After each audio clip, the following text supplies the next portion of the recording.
So you have to slowly go back and develop the stability of the awareness nature within, where that stability is the starting point of higher cultivation.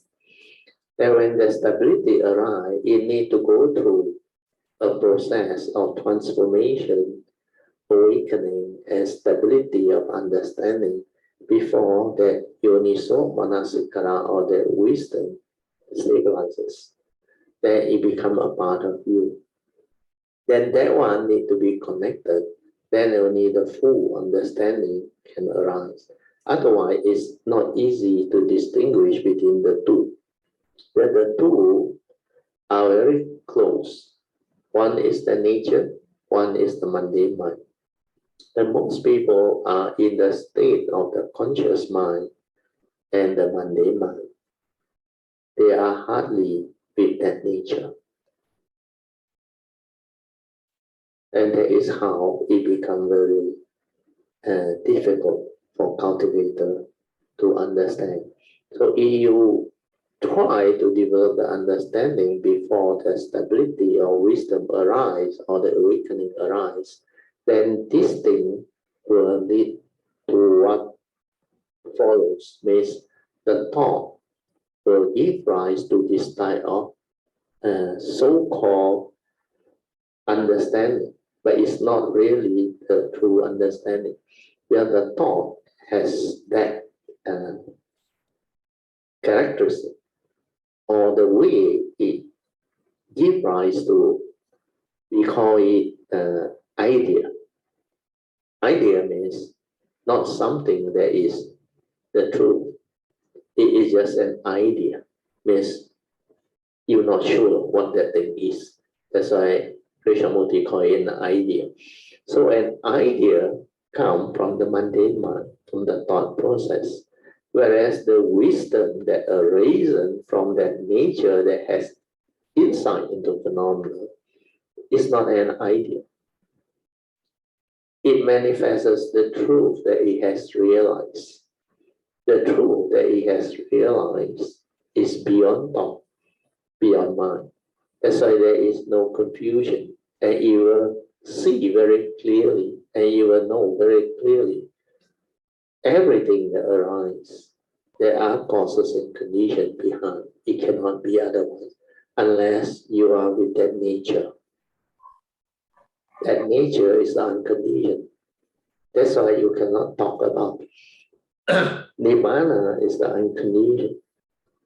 When the form and mind completely cease, even the pure awareness also no more there. Then that whole thing is without any description, thought process, or duality, or whatever.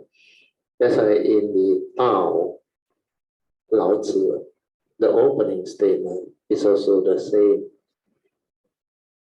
Tao ke Tao, Fei Chang Tao. So whatever that can be understood or known, that is not the true Tao. But nothing is apart from the Tao. The Tao that can be spoken, talked about, or described is not the true Tao. So that meaning is very, very profound, very deep. And that can only arise from a truly enlightened being that has penetrated the nature and realized the unconditioned. That's why this unconditioned that is being realized is, a lot of people describe it as 不生不灭. Sometimes this word 不生不灭 may not be the full description, but it is the correct description, because there is no arising and no ceasing. But this state can come about even if it's not undergoing Nibbana. Those who go through Nirodha Sahampati, they can also realize that 不生不灭. But it is not the unconditioned. Yeah, after that, the thing will manifest again, especially those in the Brahma line. That's why there is one line where there is no thought involved. Yeah. in the Brahma life. So this one, a lot of people don't understand. They thought only the form exists. There is no mind. There is mind, but they went into that state, which is actually a conditioned state, which is completely not that type of cessation. So when you talk about the cessation of form and mind, which is the realization of Nibbana, we need to be very careful and very clear about what these two things are. Yeah, one is through jhana. You go through jhana, then you experience at the fourth jhana, where there is equanimity of mind, that suddenly, like everything doesn't arise. Then to that meditator is like no arising and no ceasing. Pusan, Pumye. That's why they also use the word nirupa, which is completely cease. But that one, in the fourth jhana one, is different from the cessation of Nibbana. The cessation of Nibbana has got no aggregate, not even the pure awareness, nothing, everything ceases.